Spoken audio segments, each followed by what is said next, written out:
The following content is provided under a Creative Commons license. Your support will help MIT OpenCourseware continue to offer high-quality educational resources for free.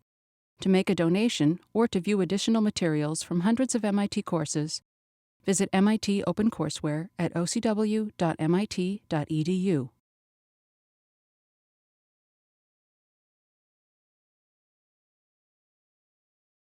So welcome back to 6890. Today we have the first of two guest lectures by Constantinos Daskalakis about PPAD completeness. Take it away, Kostas. Okay. Thanks for the invitation to talk about PPAD. This is sort of an unusual class. You haven't seen it before. So part of the lecture is to describe the class and the motivation behind its definition. If I start with the definition itself, it may seem weird. So instead I want to provide some motivation about the definition, and then sort of like towards the end of the lecture we're going to see the definition. We're also going to see our first PPAD complete problem in the end of this lecture, and in the next lecture I'm going to describe more natural, if you want, problems that are PPAD complete. Okay, so the motivation for me looking at this class is some beautiful theorems in game theory, economics, and topology, namely Nash's theorem, Brouwer's theorem, and Sperner's theorem. And I want to describe those theorems before I get into the computational complexity of the resulting problems. So let me start with Nash's theorem. So this table represents a game between two players. The rows correspond to the strategies available to the blue player, and the columns correspond to the strategies available to the column player.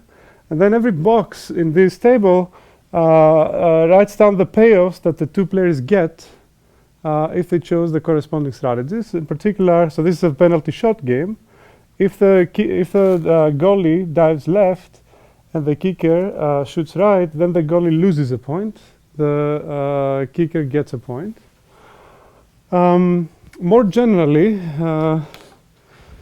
in a game, you have to specify the players n, the number of players n, the set of players n. Then for every player, p, you have to specify the set of strategies available to this player. And also for every player p, you have to describe a payoff function, up, that maps the strategies of everybody to the reals. Okay, so in particular, so UP of a collection of strategies for all the players corresponds to the payoff that player P gets if the player chooses these strategies from the corresponding sets. All right, that's the general definition of a game. But in that picture, I have a two-player game with two strategies per player for simplicity. Now, what game theorists study and trying to predict is what happens when two players interact in the way described by a payoff table, and have developed various notions of equilibrium that may arise as a result of this interaction. The one that is of particular interest to us in this lecture is what is called the Nash equilibrium, which is a pair of randomized strategies for the two players of the game, such that none of them has incentive to change their strategy given the strategy of the other player. Okay, in this particular example, the Nash equilibrium, which is actually the unique one, and Nash equilibrium, which is the unique one of this game, is for both players to uniformly randomly play each of their available strategies. And it's quite easy to check that this is a Nash equilibrium because given, so from the kicker's perspective, given that the goalie uniformly randomly dives left or right, the expected payoff from shooting left or right is exactly 0. So in particular, any convex combination of these two strategies has expected payoff 0, and he cannot improve it by changing the mixing weights in any way. Okay, so given what the goalie is doing, it's in the best interest of the kicker to play half-half, and vice versa. You can do the same calculation from the goalie's perspective, And given what the kicker is doing, the goalie cannot improve his expected payoff. Okay, so more generally, in the general case, every player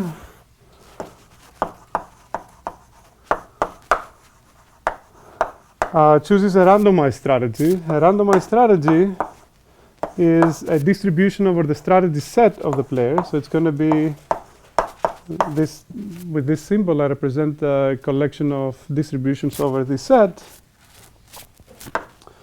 And I can extend this function from to distributions. So let's call this the extension of that function to distributions is when I get as input a collection of mixed strategies. What I'm going to do is I'm going to look at the expectation where according to these strategies, S1 drawn from X1, S2 drawn from X2, and so on and so forth, Sn drawn from Xn. I'm going to look at the expected utility under strategies, actions that are chosen according to this randomization. Okay, so that's the expected utility of player P if players choose these mixed strategies.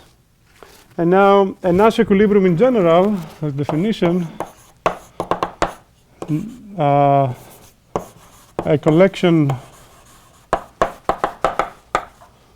X1, X2, etc. of mixed strategies is a Nash equilibrium if and only if for every player P the expected utility that P gets by playing this strategy is at least as good as the expected utility he would get if he switched to something else for any other mixed strategy he could possibly play. Okay? So given if none of the other players change their strategies, there is no alternative mixed strategy for this player that may improve his payoff. Okay? So if that's simultaneously true for all players, then that collection is called the Nash equilibrium. Okay? And that example is just a special case of this definition. Any questions about what the Nash equilibrium is? Okay. Now, there are games and games, right? And this game is a particularly simple one. First of all, it has two players and two strategies, but also it's very symmetric in some sense. If I look at every square of this table, the sum of payoffs in each square is 0. These types of games are called two-player zero-sum games. And the existence of equilibrium in these games was shown by von Neumann. So von Neumann showed that any two-player zero-sum game has such an equilibrium. I mean, a priori, it's not clear if in a given game there is a collection of strategies that are in Nash equilibrium. The first one to establish such a result was von Neumann in the 20s, who showed that if a game has two players and it's a zero-sum game, then there is always an equilibrium in that game. By the way, the equilibrium wasn't called Nash equilibrium at the time because Nash wasn't around. It was it is known as the min-max equilibrium. Okay? And in fact, later on, when Danzig was developing linear programming duality, together with von Neumann, they realized that this theorem is actually implied by the strong LP duality. They also noticed that using linear programming, you can compute equilibria in these types of games. In fact, now, but that took many years more, we know that this statement and strong LP duality are actually equivalent mathematical statements. Okay, so existence of equilibria in two-player zero-sum games is equivalent to linear programming duality. All right? But how about general games? What happens if I go to this table and I change it, or I consider a game with more than two players? So what happens, for example, if I change this game in this way? Now I gave a bit advantage to the goalie in the left-left choice of strategies. Now, before Nash was around, it was unclear if a general game has a Nash equilibrium. This was Nash established in his celebrated paper. Nash showed that any finite game, has a mixed Nash equilibrium. So Nash equilibrium and equilibrium in randomized strategies. Unfortunately, what is not known in this particular example, this is the Nash equilibrium. You can verify that this is actually a Nash equilibrium, what I'm showing there. But the point of this slide is that there is a qualitative difference when you go from two-player zero-sum games to general games. In 60 or so years of work after Nash's theorem, we have no proof using LP duality. And we have no polynomial time algorithms for finding equilibria in general games. So part of this lecture is to try to understand the computational complexity of this problem. Given a game, how hard is it to find a Nash equilibrium? Okay, so that's problem number one that I want to consider. Question? So the thing that Nash proved, every game refers to any number of players, right, any finite number of players, any strategy set, any utility functions, no matter how it looks like, there's always a Nash equilibrium. Okay? Other questions? This is let's say the actor number one in this lecture. Okay? So the second actor is Brouwer's theorem, which I want to illustrate in the next few slides. The statement of the theorem is very simple. It says that given a function that maps a convex and compact subset of the Euclidean space to itself, so I don't know, in this setting, compact means basically closed and bounded. So if you have a function that maps a convex, closed, and bounded subset of Euclidean space to itself, must have a point that doesn't move under the function. Okay? And I want to illustrate this with a couple of examples. And for my examples, I'm going to choose for D the disk. Okay? The unit disk. I'm going to note that all conditions are needed actually for the theorem to be true. If you remove any of these things, closeness, convexity, or boundedness, the theorem fails. Okay, so I'm going to do a bunch of examples, and you can think about what may happen if you remove one of these conditions. So my first example is to map the disk to itself by just rotating the disk. Okay, now there is an obvious fixed point in this map, which is the center, right? As you may imagine. There's actually no other fixed point. What if I take this disk and I shrink it and then I shift it somewhere inside it?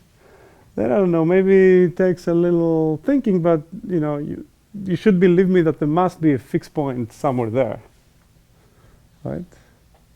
Or a fixed point still exists if I kind of like crumble the disk and move it, right? As long as I don't tear it apart, that's a continuous map, and there's still a fixed point, right? And you probably colloquially have heard that if I take a map of Cambridge and I throw it on the ground, then there is a point on the map that sits on top of the corresponding point that it represents. This is a special version of this theorem, because effectively when I'm throwing Cambridge map to the ground, I define a mapping from real points to points in the map, and by this theorem, there is a point that doesn't move. Okay? So that's what Brouwer's theorem is saying.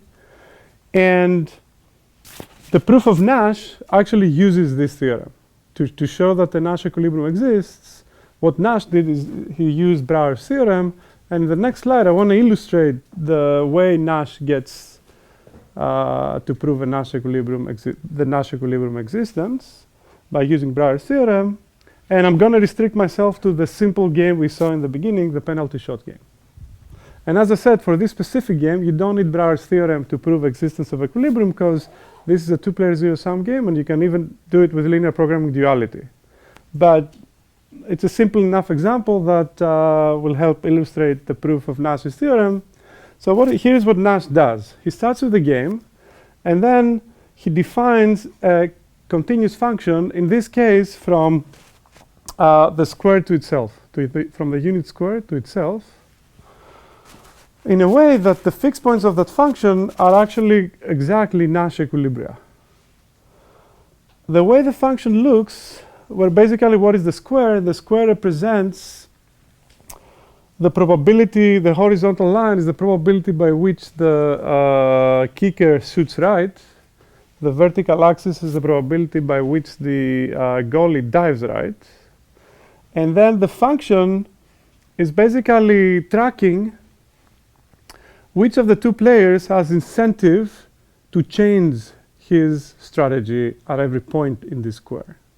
So in particular, let's consider this square over here. In this square, both players play left. And the kicker is actually unhappy. If both players play left, the kicker wants to increase the probability by which he is shooting right.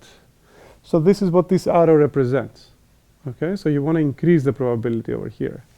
Similarly, I don't know, if you're here, they play opposite actions, hence the goalie wants to change, and so on and so forth. So this, what Nash is, I'm not going to write down Nash's function, but intuitively this is what it tracks. It tracks at every combination of mixed strategies, which players have incentive to change their actions, their randomizations, and in which direction. This is what Nash's function does. And in fact, to help you a little bit, I'm going to even color this, the unit square, depending on the direction of the deviation. So this is the kind of picture that I get. It's very easy to locate the fixed point as the point where all colors meet. And this is exactly half-half, which is exactly the Nash equilibrium of the game. Okay, this is a schematic proof by picture, right? So this is an illustration of Nash's proof. Yeah. Any questions about Brauer's theorem or the proof? Okay. The last actor is Sperner's lemma. It's a lemma in combinatorics, but it's very related to topological statements. So the lemma considers there are multiple versions of the lemma, and I'm going to show it in 2 dimensions on the square. There are multidimensional versions of the lemma, but I'm going to restrict myself to the plane. And the lemma is going to start with a triangulation of the grid. And I'm going to color this triangulation with 3 colors. More generally, if I'm in n dimensions, I'm going to be coloring things with n+1 colors. Here I'm in 2 dimensions, I'm coloring with 3 colors. So the way I'm going to color this square is the following. First, I'm obliged to use this coloring on the boundary. Notice that this boundary has the property that there is no red color here, there is no blue color here, there is no yellow color here on that edge of the grid. But otherwise, I'm allowing you to color the internal vertices in whatever fashion you want. Okay? All I want you is to respect the boundary coloring. So Sperner's lemma says that no matter how you color the inside of the square, there is always a trichromatic triangle. In fact, it says something more. It says that there is always an odd number of trichromatic triangles. Can you see one in this picture? You would hope so, right? So there are 5 in this case. Okay, here they are. Right? And later I'm actually going to show the proof of Sperner's lemma because it's instructive for my purposes later in this lecture. It's really remarkable. A priori, maybe you believe there is a trichromatic one, but it's not at all obvious there should be an odd number. And the proof is actually going to easily give also the odd number as well. Okay, so that's the lemma. That's Sperner's lemma. Any questions? Can you repeat what a legal code means? Yeah, so the legal coloring says that either fix the coloring to be like this, or more generally, as long as you don't use red here, don't use yellow here, and not use blue here, you're good. Right? The general definition is that, okay, so you have this square. There must be, so more general, so no yellow in these vertices. There should be no blue on these vertices. And there should be, I don't know, no red here. That's a general statement. Okay? As long as you respect that, then no matter what you do inside, there is a trichromatic triangle. Or you can just fix the coloring to be that. It doesn't really matter. In fact, if you have such a coloring respecting these three properties, you can enlarge the square by adding an extra layer that has exactly the coloring I'm showing here. And you can notice that if your original coloring respects these properties, if I add this specific coloring in this extra layer, I'm not going to creating any triangles in this layer. So in fact, I can reduce one instance to the other. All right, so this is the statement of Sperner's lemma. There is a multidimensional version. In n dimensions, I'm using n+1 colors, but I'm not going to state it here. Okay. Now, again, I'm going to hand wave to actually show you how Brouwer's theorem is actually implied by Sperner's lemma. All right. So, in fact, one proof of Brouwer is actually going through Sperner. Here's the high-level proof of the argument.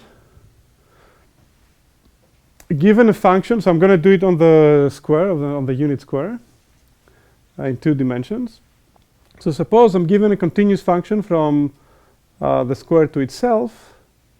What I'm going to do is I'm going to prove for all epsilons, I'm going to show that there exists an approximate fixed point with approximation epsilon. And then, using Sperner's lemma, that's what I'm going to do with Sperner's lemma. And then I'm going to use a compactness argument to get this down to 0.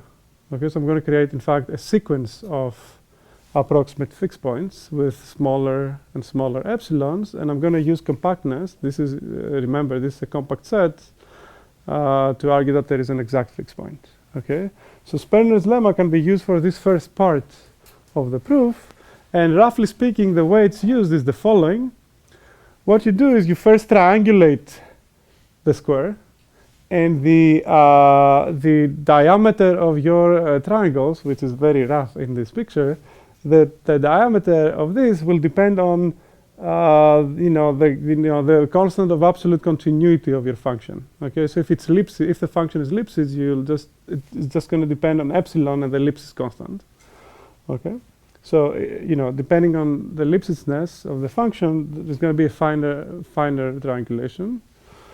Now, having triangulated the square and adding this extra layer outside, you're going to color the vertices that are inside depending on the direction of the displacement f of x minus x, using exactly the same coloring scheme I showed you earlier for the illustration of how Nash showed the existence of equilibria using Brouwer. So I'm going to color those internal vertices using this coloring scheme, depending on the directions. And then for the extra layer that I added on the outside, I will just use my standard coloring. And what's cool with the way I chose my colors here, I mean, this is my standard coloring, except I have permuted the names of colors. Sorry about that. I think, red took the role of blue and stuff like that, but it doesn't really matter. What is cool about the way I chose my colors is that if a point is here, I know that it's not going to be using,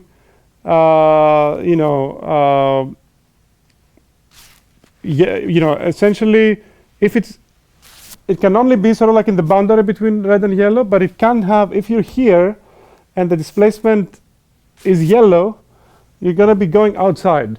That's a bad thing. Okay, so the way I chose my colors, I know that some property like this is going to happen. That some of the edges of this cube are going to missing some of the colors. For example, here there is no red, because if there were red, then I would have to be going down outside my square. And my function is mapping the square to itself, so that can happen. Similarly, over here, I cannot have I cannot have a yellow, and so on and so forth. So that's going to be a valid instance of Sperner's lemma. And by Sperner, there is a trichromatic triangle. In this scenario, here it is. You can see the fixed point at the back. That's a coincidence, actually, because I'm going to do a compactness after. But I'm going to do Sperner's lemma. Now, a trichromatic triangle is actually going to, one of the corners of the trichromatic triangle will have this property if you choose the diameter of your triangles to be correct, if it's correctly chosen. So that's roughly speaking how the proof works. Yeah. Does the fact that Sperner's lemma shows that there's an odd number of such triangles means there's an odd number of equilibria, or does that not carry over? This carries over, except in degenerate games where it doesn't hold. But in a non-degenerate case, it will hold. Not by direct use of Sperner's, because Sperner is always going to go through approximations. So there is another way to prove the existence of Nash equilibria in two-player games using what is called the Lemke-Hausen algorithm. And this Lemke-Hausen algorithm has a similar flavor as Sperner, and it also has an odd number of solutions. And this is still true. Okay, so for two-player games, it is still true that there is an odd number of solutions if the game is non-degenerate. I'm not sure what's the status of multiplayer games, because then there are irrational solutions, and sort of like combinatorics don't give you approximations, but not exact fixed points. So, yeah. So the fact that there is an odd number solution is holds for this combinatorial problem, Sperner. But after you do compactness, then I don't know what happens, right? So all bets are off.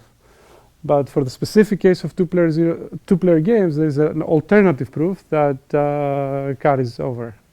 Okay, cool. Okay, so these are the three problems that I'm interested in. And now it's the time where I'm going to get into a bit of complexity theory discussion. And in fact, this complexity theory discussion will lead to the fact that NP, the standard concept that we use for understanding complexity, is not sufficient to address these problems. And that will motivate PPAD. But first of all, let me sort of like give intuition about why Sperner is hard, right? And here's the situation I want to be looking at. So I want to be looking at the grid of size 2 to the n. So in particular, I'm not going to be drawing the grid explicitly for you, and I'm not going to be listing the colors of the internal vertices as a list. Okay? So what I want to do is I want to create a succinct description of a coloring of an exponentially large instance in the following way. So I'm going to be imagining the existence of this grid with its boundary colored in this specific way. And what I'm going to give you is I'm going to give you a circuit, okay, that takes as input the coordinates of points inside this square and outputs a color. Right? Now, right, so this circuit only decides the colors of the vertices inside, and I fix the colors of those vertices to be what is shown in the picture. That's a succinct description of a coloring of 2 to the 2n vertices. Okay, and this coloring satisfies the conditions of Sperner's lemma. In particular, there is a trichromatic triangle, and what the problem is asking you to do is to find such a triangle.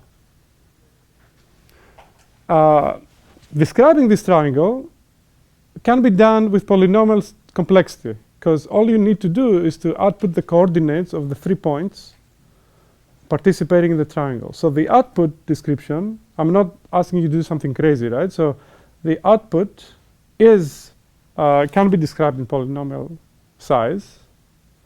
The input, and what's problematic with this problem is that the size of the graph we're working with is exponential in the input size. Okay, so this circuit has n input bits. So this graph is in principle exponentially large in the description of the problem. So in particular, I cannot just go and check every triangle about whether it is trichromatic or not. I have to do something smarter to solve this problem. And in fact, we have no other, essentially no smart solutions, okay, to this problem. Okay, so that's Sperner's lemma. That's a way to define Sperner's, the computational version of Sperner's lemma. Similarly, you can define Nash and Brouwer. I'm only going to define Nash. Brouwer is a bit more complicated. So in the Nash problem, I'm giving a game, which is described by the number of players, the strategy sets, which I enumerate, and the utility functions of all players. This is the product of all these sets. And I'm also giving you an approximation requirement epsilon. And I'm going to comment on that in a second. What I want you to do is to find an epsilon Nash equilibrium of this game. Now, what's an epsilon Nash equilibrium of the game? An epsilon Nash equilibrium is a collection of mixed strategies such that no player has more than an epsilon incentive to change his strategy. So in this definition here, I would add a minus epsilon here, right, to make it an epsilon Nash equilibrium. Right, so I have not more than an epsilon incentive to change my mixed strategy. That's what an epsilon Nash equilibrium is. Now, why did I have to define the problem in this way? There is a specific complex theoretic reason why I'm defining my problem as an epsilon Nash instead of an exact Nash equilibrium. What is that reason? Yeah. The exact Nash equilibrium may be more than polynomial bits to. Right. So Nash's proof is via Brouwer's theorem, which is a topological statement. And there's no guarantee that the output, if I were to omit this epsilon from this definition, there's no guarantee that the output has polynomial size complexity. Maybe a Nash equilibrium is comprised of irrational numbers, which I cannot specify. Maybe it's not even algebraic, who knows, right? So, but it is algebraic. But so approximation. So in fact, Nash in his paper in 51, not the original one, but the one that appeared a year later, he actually provides an example of a 3-player game that only has irrational equilibria. Okay, so I'm working with epsilons to avoid this issue. Coming back to 2-player games, you can actually show that any 2-player game has a rational equilibrium whose probabilities are of polynomial complexity in the description of the game. So in this specific case of 2-player games, you can actually omit the epsilon if you want from the description of this problem. But for general games, you add it there to make this question computationally meaningful. Yeah. Is it always the case that there's an equilibrium that's a root of a polynomial of bounded complexity in the description of the problem? I believe this is true, yeah. So, could you do the same thing? You could, yeah, you could in principle do that. I'm not going to define Brouwer, but you can imagine in Brouwer similar things. You have to take care of similar things and define epsilon approximate fixed points in general. Now let's look at NP. The variant of NP that I'm interested in is that of search problems in NP, so function NP. I don't want to bore you, but I'm going to go through the definitions. So a search problem is defined by a relation of inputs and solutions, right, such that a pair x and y is in this language defined by this problem if y is a solution to x. So I expect you know all these, and I'm going to go fast through these definitions. But what's important here is this definition. When do we say that the problem is total? We say that the problem is total if for every input there is a y that is a solution to the problem. For example, Sperner's problem is total because for any instance of Sperner's problem, there is actually a solution, right? For any input of this form, you know by Sperner's lemma that there is a solution. Okay, so that problem is a total problem. Similarly, for every input to Nash, there is a solution. Okay, so these problems are total problems. Let's see. Okay. Now, a search problem is in F and P, functional NP, if there is a polynomial time algorithm and a polynomial function, so that two conditions are satisfied. First, if the algorithm on input x and y says 1, then and only then y is a solution to x. And also, for every input to the problem, if there is a solution to that instance, then there is one whose size is polynomial in the input of the problem.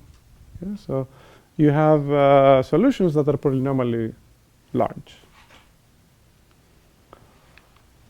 And so this is FNP, and TFNP is the class of problems that contains all problems in NP that are total.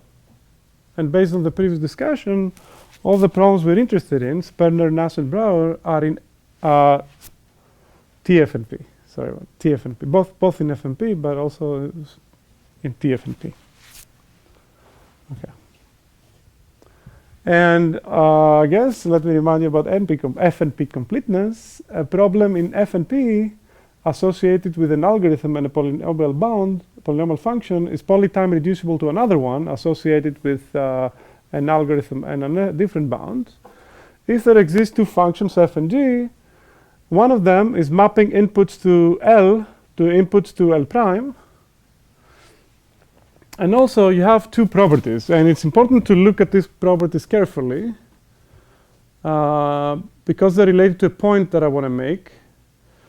So for the reduction to be valid, you also need this property that for every x and y, if the algorithm of problem L prime on the transformed input and y says 1, then you can take that solution and transform it into a solution to the instance to L. Well, this is what it says. Well, this one says that if the transformed instance has no solution, then the original instance also shouldn't have any solution. And a search problem is FNP complete if it's both in FNP and it's every problem in FNP is polynomial time reducible to it. And of course, finding a satisfying assignment is FNP complete. But now we reach the point that I want to make. What I want to claim is that I cannot possibly reduce SAT to any of the problems that I'm interested in. In particular, I cannot show that there is no CARP reduction from SAT to any of these problems. And the reason is this property. Recall this property was saying that for every input to problem L, if the transformed instance, if y is a solution to the transformed instance, then I can convert that solution to a solution to the original instance. But now, if L is SAT, and this is Sperner, then no matter how you transform the SAT instance to a Sperner instance, there is going to be a triangle that is trichromatic, setting this to 1.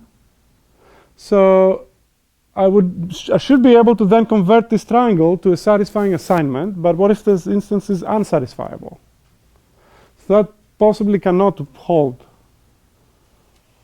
if your two problems are SAT and Sperner. So there's no reduction. There's no carp reduction from SAT to Sperner. So you can't show any of these problems for that matter. So you cannot possibly argue that these problems are FNP complete. Another thing you may try is to get Turing reductions from SAT to these problems. But that has other issues. It basically would imply that NP equals co-NP. So there's no way, basically. These types of problems don't, if you want, type check. They don't type check. These are problems that are total, and these are problems whose complexity really resides with the fact that it's hard to distinguish satisfiable and non-satisfiable instances.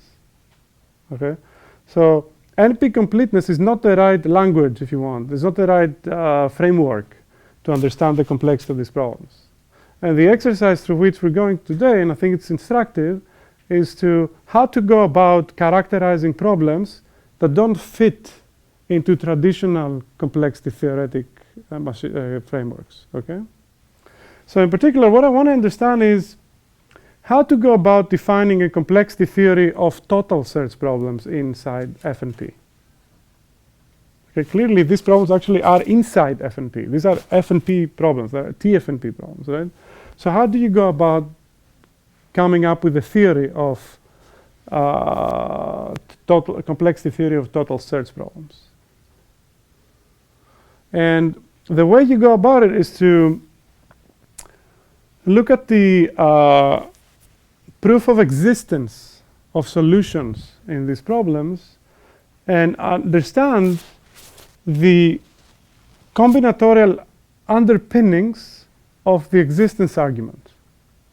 So if you want the 100-feet overview of the methodology that I'm going to follow is this, that first I want to identify the combinatorial argument of existence responsible for making all these problems total problems. And then I want to define a complexity class inspired by this argument of existence. And the litmus test of my approach is if the resulting complexity class actually tightly characterizes the complexity of these problems. So what I'm going to do is I'm going to show you the proof for Sperner's lemma, and that's going to inspire the definition of PPAD. Okay, so this is what I'm going to do in the next few slides. So here's the statement of the lemma. If your boundary is legally colored, then there is always an odd number of trichromatic triangles, in particular at least one. Let me try to prove it for you. The first thing I'm going to do, okay, so is I'm going to introduce an artificial vertex at the bottom left of the square. Okay, here it is. And I'm going to call it blue.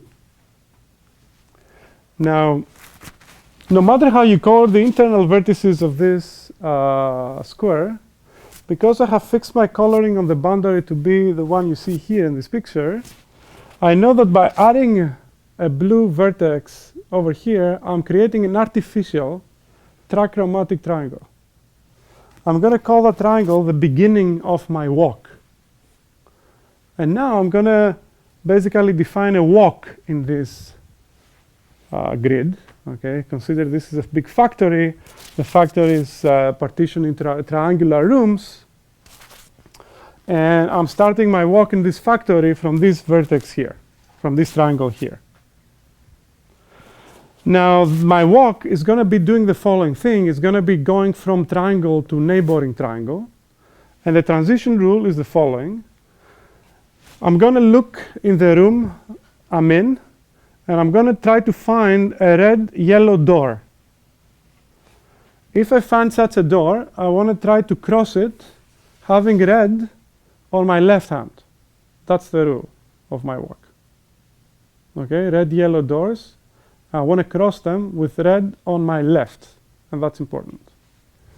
I meant to say yellow on your left, sorry about that. So let's go back to this picture. I created this artificial triangle over here. I knew it's going to be trichromatic because it only considers vertices on the boundary, and I have fixed the coloring of the boundary to this specific one. I know it's going to have a red-yellow door, which I can cross having yellow on my left. Okay, so let me cross that door. Now I'm entering into a new room. In this particular case, there's nothing interesting about this room, because this still touches the boundary. So no matter how you color the internal vertices, you couldn't affect the coloring of this boundary. So it's also going to have a red-yellow door, which I can cross having yellow on my left. And the interesting business starts now, okay? I entered into a new room, and depending on your coloring, maybe it's already trichromatic. So had you colored this into blue, this would already be a trichromatic triangle. Why? Because you entered that room through a red-yellow door, and you encountered a blue color. What is cool about it, though, is that if it's not blue, then there's going to be, for sure, another door which you can cross having yellow on your left. In this particular scenario, this was a yellow. It wasn't a blue, so this was not a trichromatic triangle. But because this was a yellow, I enter a room through a red-yellow door, and I find a yellow. There is, for sure, another red-yellow door I can cross having yellow on my left. So this is what I'm going to do. And I'm going to keep doing this until what can go wrong, right? So the claim that I want to make is that if I keep doing this procedure, I cannot exit the factory. For me to exit the factory, there has to be a door on the boundary, which I can cross, having yellow on my left. Now, because, and that's where the coloring of the boundary becomes important, because I have fixed the coloring of the boundary to be the one you see in this picture, you can verify that there is no red-yellow door you can cross to go outside. The only red-yellow door that exists is this one. But if you're inside, you cannot cross it going to the outside having yellow on your left. And that's where having left on your left-hand side is important. Right? This is the only red-yellow door, but you cannot cross it going outside. You can only cross it going inside. So you cannot exit the factory. Okay, so your walk is going to keep going.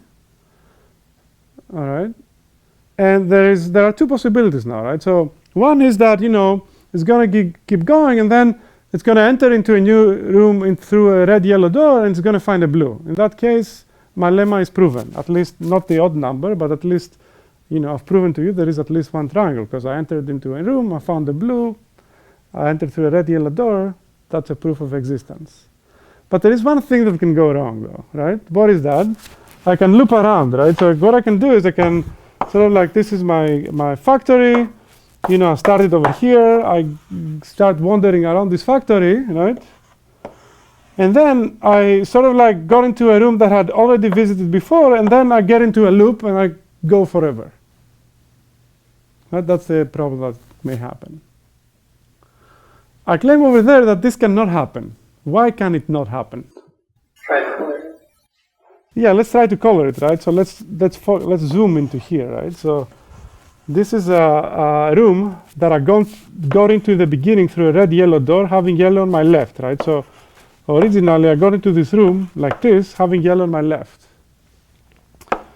Then I exited this room through a red-yellow door, having yellow on my left. So this door, so potentially, it was a red here, so I exited this way, but then I cannot possibly enter through this door because that's a red door. Or this could be a yellow, in which case I exited from here, but still now I cannot get back from that door because that's a yellow door. Right? So this cannot happen. So my loop, my walk cannot get back into a already visited room, and it cannot exit the factory. So the only thing it can do is it should stop, because there's a finite number of rooms in this factory.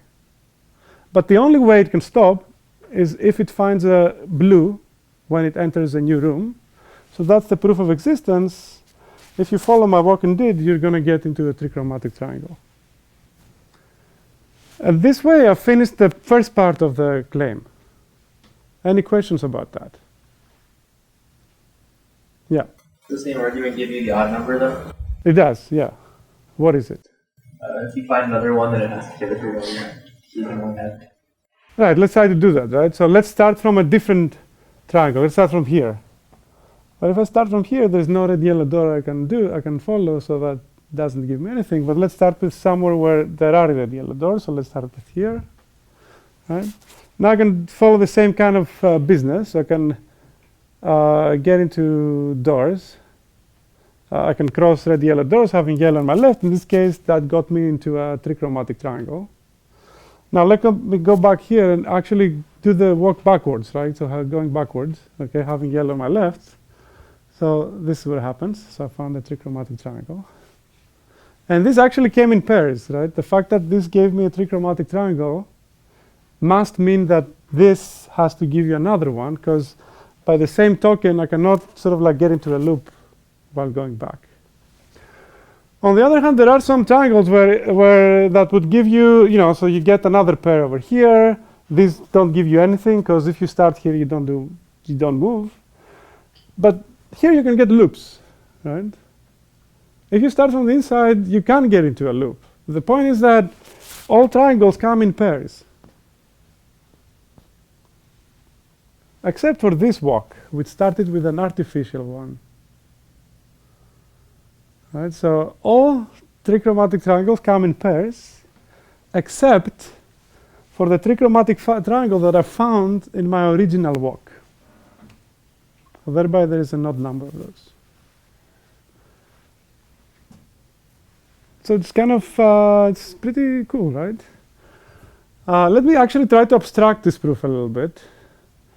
And sort of like focus more onto the core, argument why this happens. So here's what I did really, right? So this is my space of triangles. Okay? This is my set of triangles. I want to define a graph where the vertices are the triangles. And the adjacency of triangles, so two triangles are connected if they share a door. And you can go from one room into one triangle into the other one through this door having yellow on your left. So for this reason, all vertices have out degree and in degree at most 1.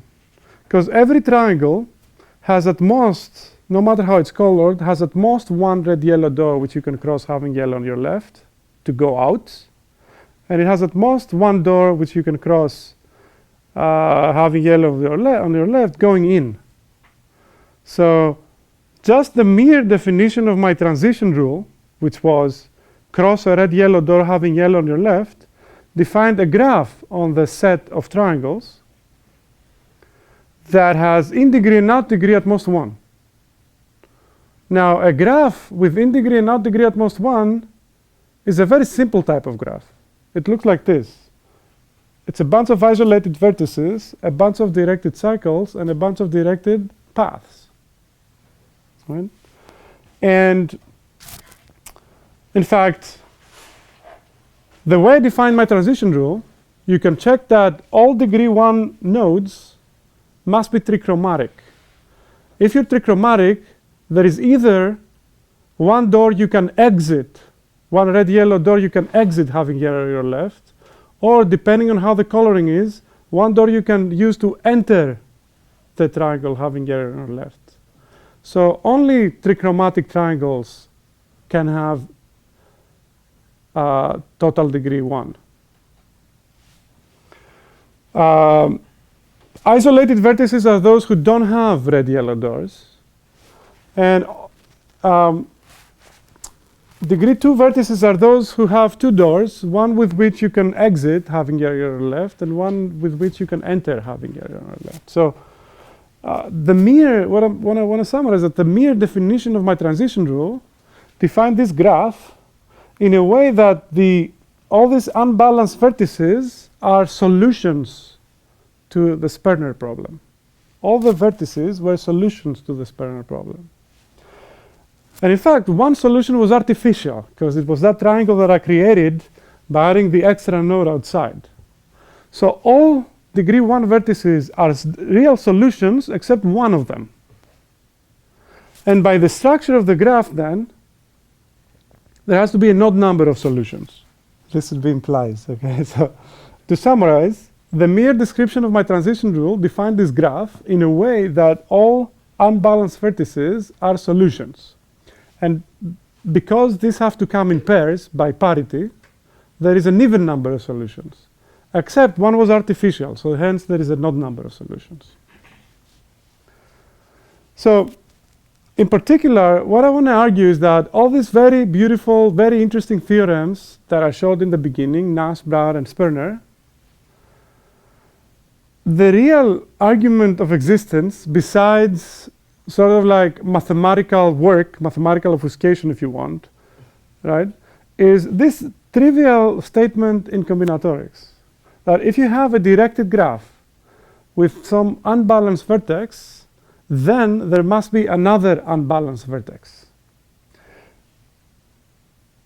You obviously know this theorem.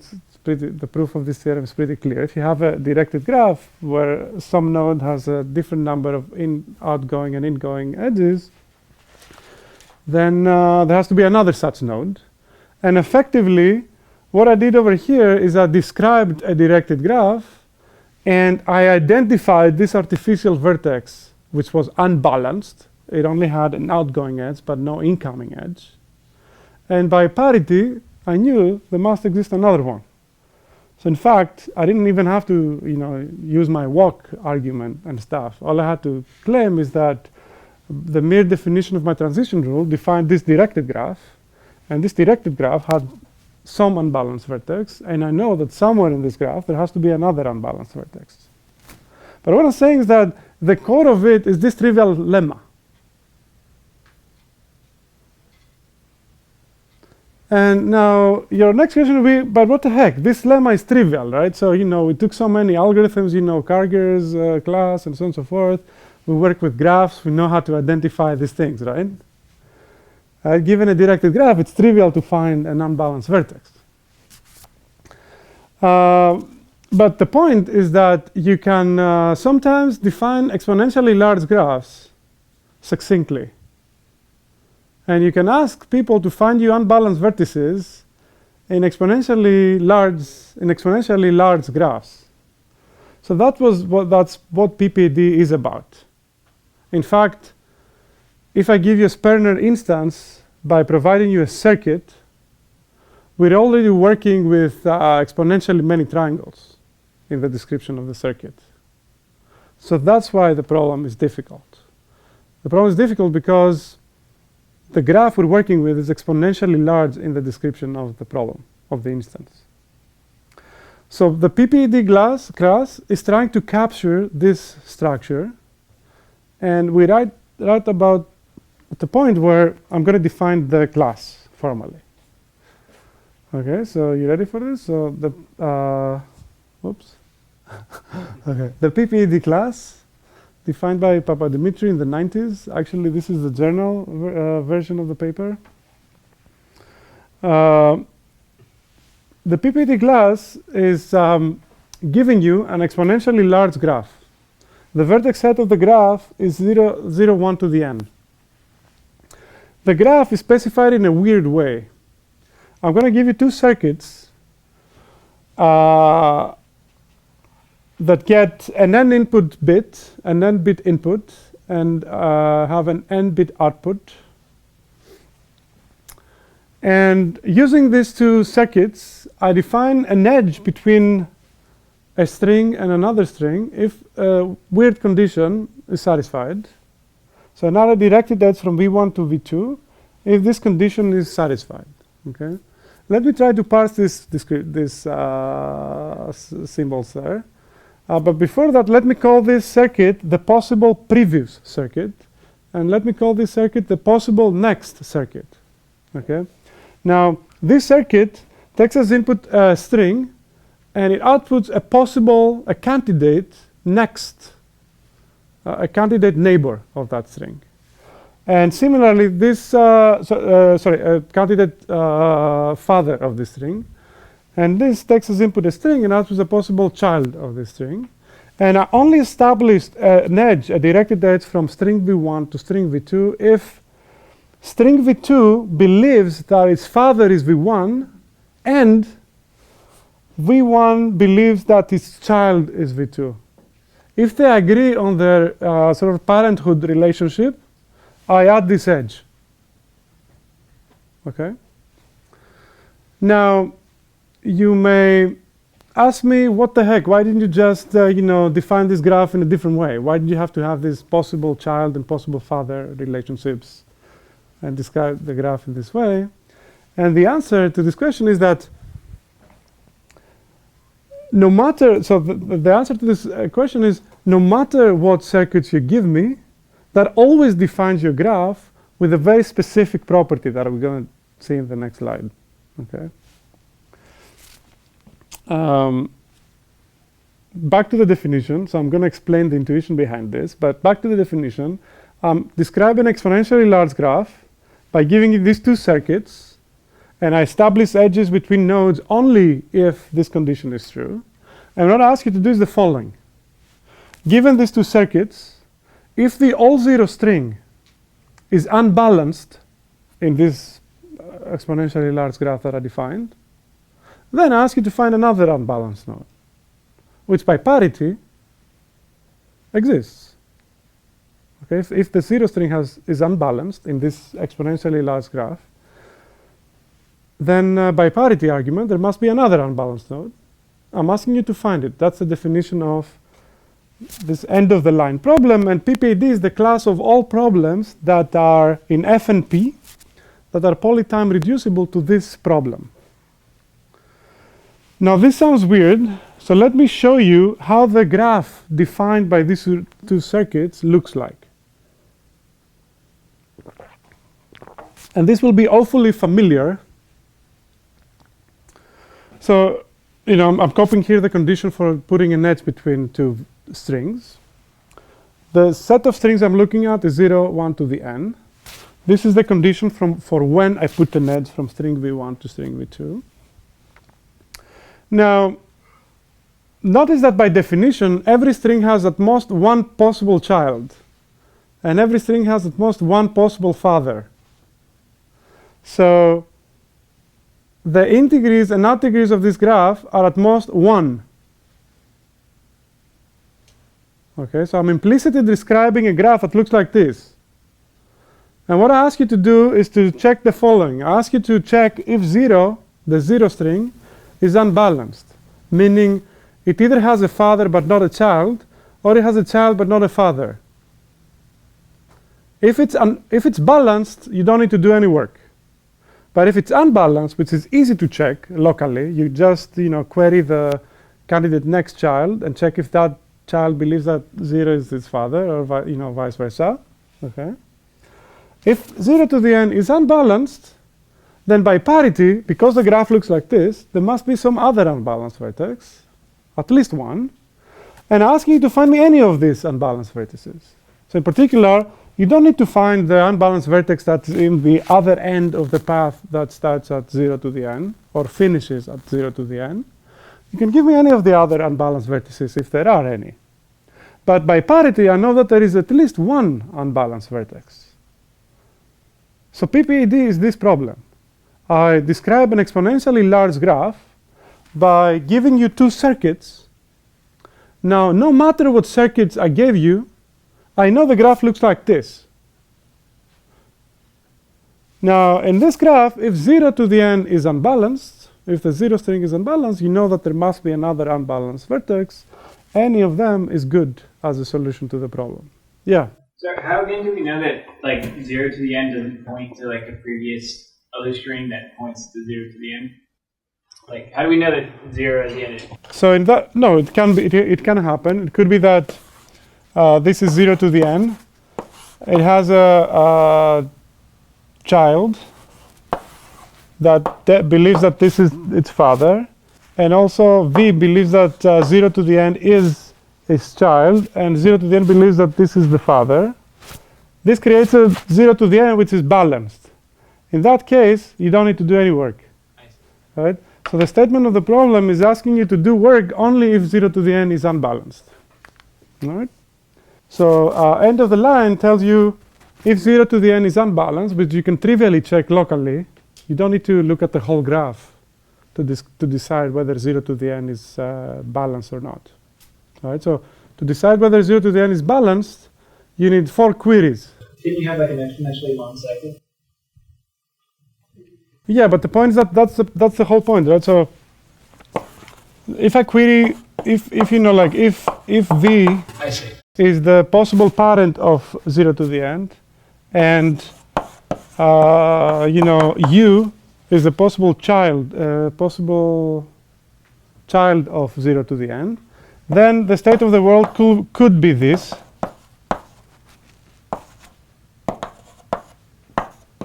Could be this.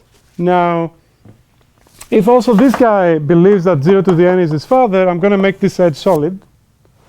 That's the fourth query I'm going to make to my circuits. If this guy believes that 0 to the n is his father, I'm going to also make this edge solid. If both are solid, then 0 to the n is balanced. I don't need to do any work. If this is missing, then 0 to the n is unbalanced. I need to do work, and so on and so forth. Okay? But with 4 queries to my circuits, so in polynomial time in particular, in the description of my input, I can decide whether 0 to the n is balanced or not.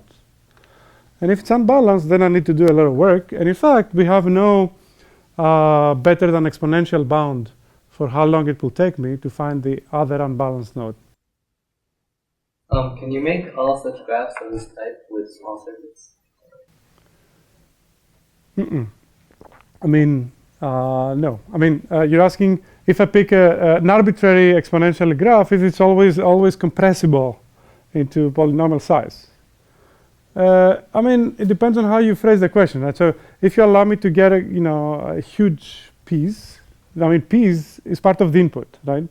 P is a part of the input. So now, if P is a lookup table, that's a trivial instance, actually, right? So the instances that are hard are those where P is a succinct thing, is polynomial in n size, but still defines an exponentially large graph. If P is a huge thing, is a lookup table that keeps track of all connectivities of all vertices with each other, that's we're getting into algorithms territory, where I give you an adjacency list of, for every node. So this is a purely, algorithmic problem that we can trivially solve. Right? So if I get into the regime where my P, my circuit description, is polynomial in the size of the graph, that's an easy instance. Right? But if you're asking the question, can I always compress an exponentially large graph into 2 circuits P and N that are polynomial size, then that's not the case. Okay, so PPD, notice that this end of the line problem is in FNP because I can just guess the unbalanced vertex different than the 0 string, and I can check easily if it's also unbalanced with 4 queries. So it is in FNP. And I hope you believe me that Sperner is in PPAD because just the proof of Sperner was exactly the same kind of thing, right? So I succinctly described this graph that had exactly the same structure. So really, what inspired the definition of this class is the proof of Sperner's lemma. Now, I sort of argued that you can prove Brouwer via Sperner. I gave this hand-wavy high-level picture showing that. So, and also Nash through Brouwer. So in fact, PPAD definitely contains the problems that I'm interested in. But what is the litmus test? The litmus test is I went through this exercise to define this class PPAD based on the existence proof of Sperner's lemma. And I successfully got all these interesting problems inside PPAD. But the litmus test is for the success of my exercise is whether I get also tight reduction. So if I also get that these problems are as hard as any other problem in PPAD, now I can call my thing successful. Okay. So in particular, as an example, so the success of the definition of NP is that SAT is NP complete. Okay. So NP was defined with SAT in mind. Now, but it also captured exactly the complexity of SAT. So that was a successful definition of a complexity class. So the litmus test for this exercise that I went through with you is whether actually those problems that I'm interested in are also PPAD complete. So what we showed with Goldberg and Papadimitriou, a bunch of, I guess 10 years ago almost, is that actually the opposite reductions are also true. That all these problems are computationally equivalent. In fact, I didn't show that these are equivalent to PPAD. These were already known. These results were already known since Papadimitriou's original paper, that PPAD exactly is equivalent to Sperner and Brouwer. What we showed together is that Nash also is equivalent, is in the same league of problems, basically establishing that all these problems are computationally equivalent. Finding a Nash equilibrium is computationally equivalent to Sperner's lemma, computationally equivalent to any problem in PPAD, and so on and so forth. Okay? And the high level of the reduction, I'm going to hand wave about it, is that we start with this generic PPAD instance. And what we do is we envision embedding this instance into some geometry. Because this is a combinatorial problem. Our goal eventually is to reduce it to Brouwer and to Nash, which are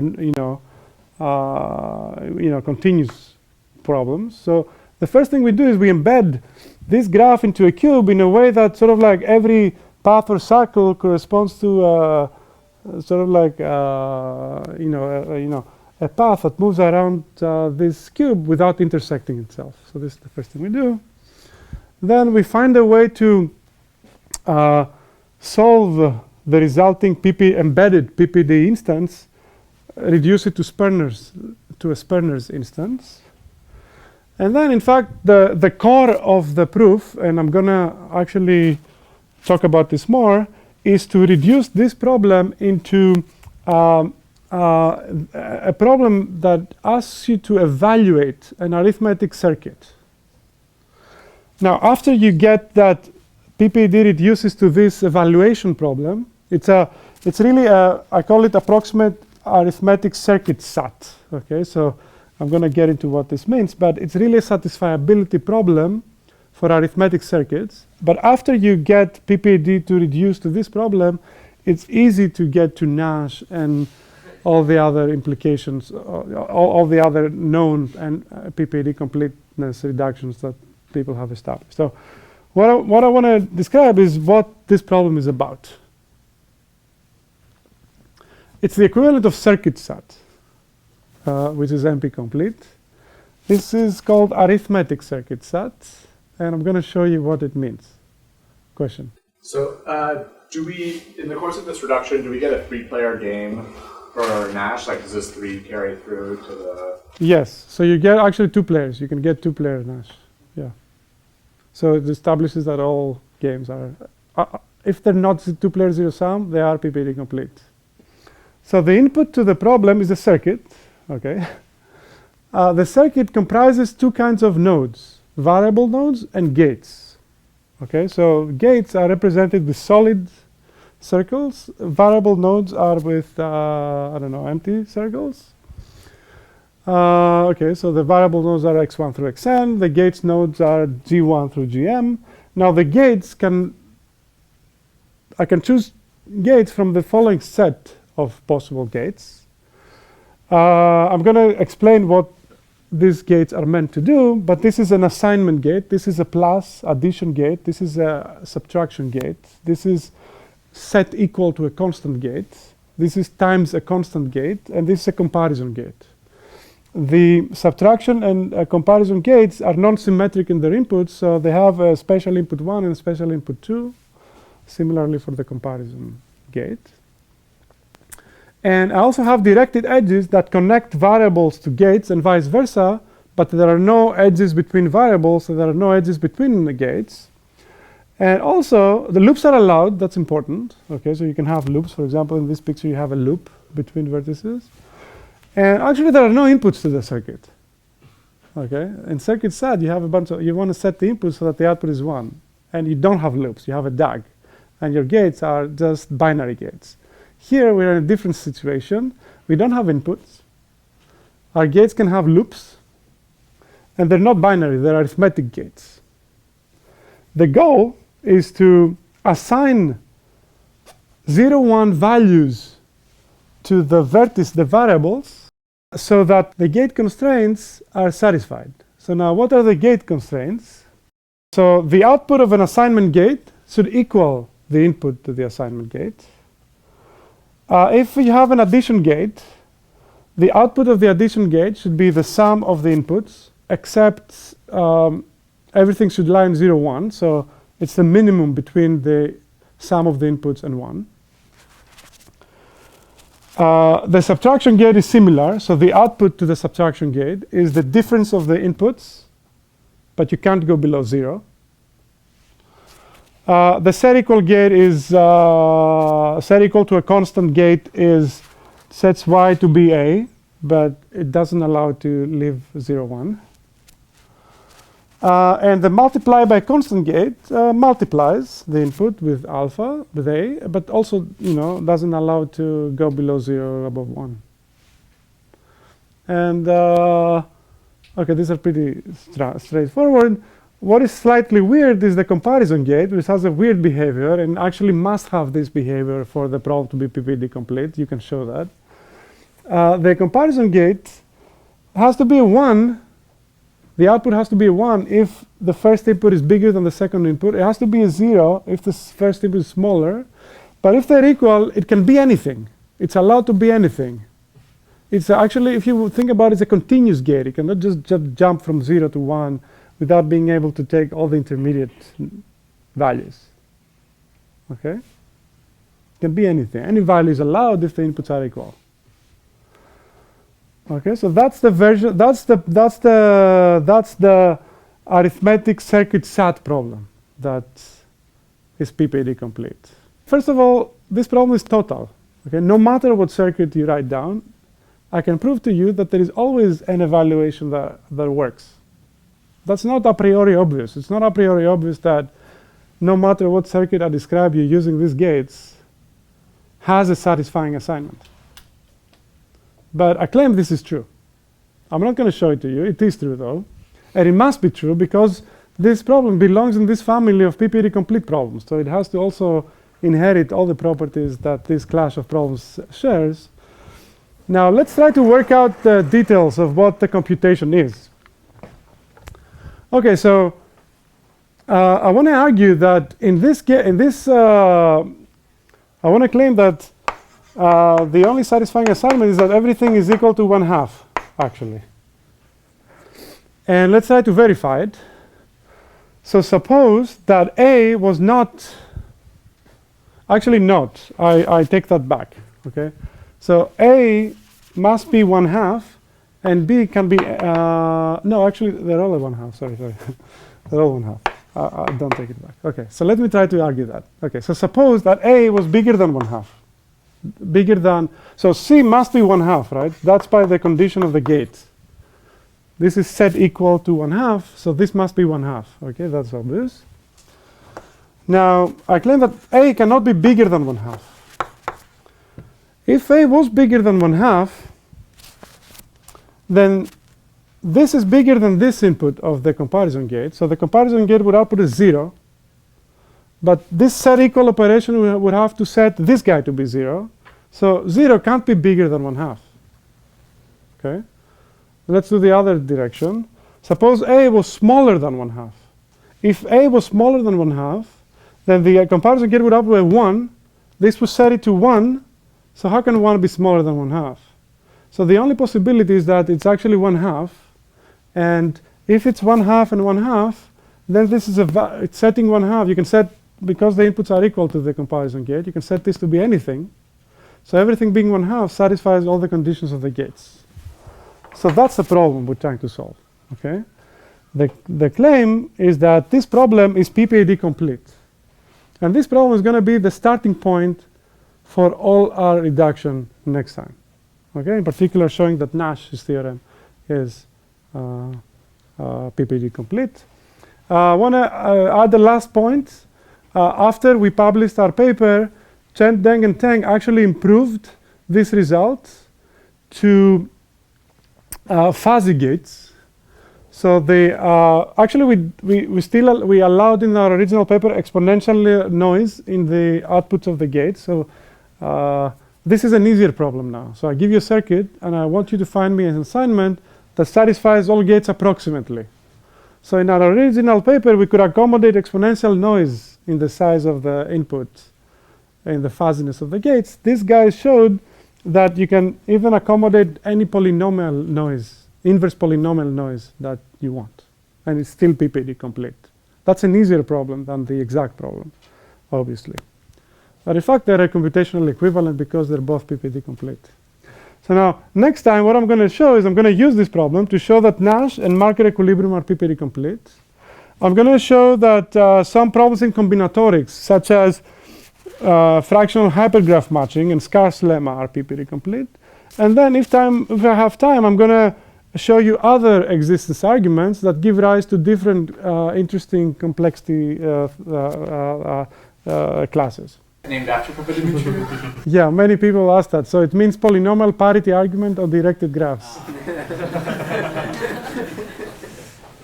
That's a good question. Yeah, I should have said that. Okay, thanks a lot.